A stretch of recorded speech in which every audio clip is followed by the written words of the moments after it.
Now, Jamie, Arsenal are favourites for not just the Premier League, but for the Champions League as well. Why? That's outrageous.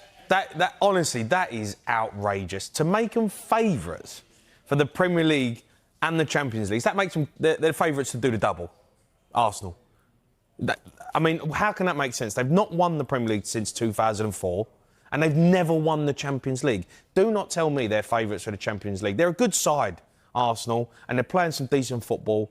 They're strong at the back, and they've improved the bench. But they ain't won nothing.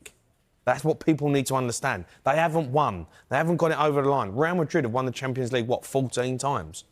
Don't tell me Arsenal are the favourites because they look like they've got a good team. Living in cuckoo land. And the Premier League, they've won it since 2004. Surely your gripe isn't with Arsenal fans, though. It's with the odds, because these are the bookies' favourites. Arsenal didn't make themselves. By the way, there's a fan called Graham, a Liverpool fan, says he believes that if Odegaard stays fit and has a solid season, Arsenal win the league. That's a Liverpool fan. I mean, there's no proof he's a Liverpool fan. He hasn't said himself a Liverpool shit. You know what I mean? He's that Graham from Hertfordshire. No, look, Arsenal are a good side. They're a really good side. And, they've improved the squad. They've signed players. They've filled holes that they needed to fill.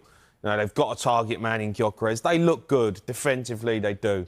But when it comes to the crunch, when it comes to the business end of the season, the championship rounds, I don't see them winning because I've watched them enough over the last 5 or 6 seasons with Arteta in charge. They crumble. It's as simple as that. Man City don't. Man City, when they're fighting it out, when they've won the Premier League 4 years on the bounce, they know how to win. They keep winning when it matters. Liverpool done the same. Arsenal don't. So how can you make them favourites because they've got a decent squad? Come on, do me a favour. JamieOHara, 26 minutes in before we had our first do me a favour.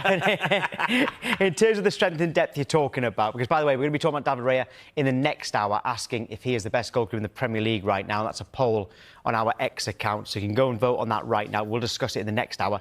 But in terms of players like Eze coming in, Madueke coming in, has that got the best out of Martinelli and Odegaard and others? What's it like when someone comes in your position? Yeah, you've got to up your game. Simple as. You can't... You've got to improve every season, and top football clubs will always look to invest in decent players, and the players have to be better. I thought Martinelli was probably a bit poor from the standard that I think he's at last season. And he's up that this season. He's shown that he's got his sort of fire back in his belly. Odegaard as well was, again, I didn't think was great last season, but he looks good. He's a top player. So of course, look, you want to be starting for Arsenal. These players, are top players, and they don't want to be sat on the bench. And, when a new player comes in, you're going to sit there and always believe that you're better than that player. Whether you are or not is, down to opinion, down to the manager. But, at the end of the day, you are going to believe that I'm better than him and I'm going to show the manager that I should be playing. So what that does then give you is a new energy that you might not have had last season because you were a bit comfy because you knew regardless whether you played well or not, you're still going to play. But now they can't have that because Arsenal have got a good squad of players. And if you don't perform, you'll be out of the team. Are you seeing signs now that Arsenal are getting used to having an out-and-out number 9 in Victor Gyökeres? Because they have in the past not necessarily had that. Yeah, what I've noticed with Arsenal now is it's a bit like Manchester City when Haaland first signed. They were so used to going around the sides, Man City, and moving it and coming back and going around the other side. When Haaland come in, he was like, feed me, give me the ball, put me in. And I feel like they're doing that a little bit more. We saw last night with the goal. It's not going out wide. Normally they're feeding it out to Saka. Saka's coming in, putting delightful balls in. Now it's, can we get Gyökeres in? Can we put him in behind? Can we get him involved in the game quicker? So that's that takes time, and it is an adaptation of how you'd normally play. But he has definitely been, a threat for them, and I can only see him getting better. A message from Wayne there says, winning nothing isn't a factor. Jamie says, everyone has to start somewhere. Winning helps confidence, but nothing more. Is the fact that they do get close, do you start thinking, well, eventually they've got to get over the line, and that could be now?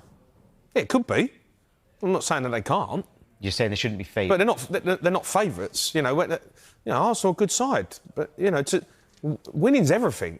And getting it over the line when it matters is everything. That's why Liverpool have got all these trophies. That's why Manchester City have dominated with Pep Guardiola. Because when it matters, they win. Arsenal are a really good side and they look easy on the eye. Defensively, they're great. They ain't won nothing. They didn't win nothing last season. How can you be favourites if you don't win nothing?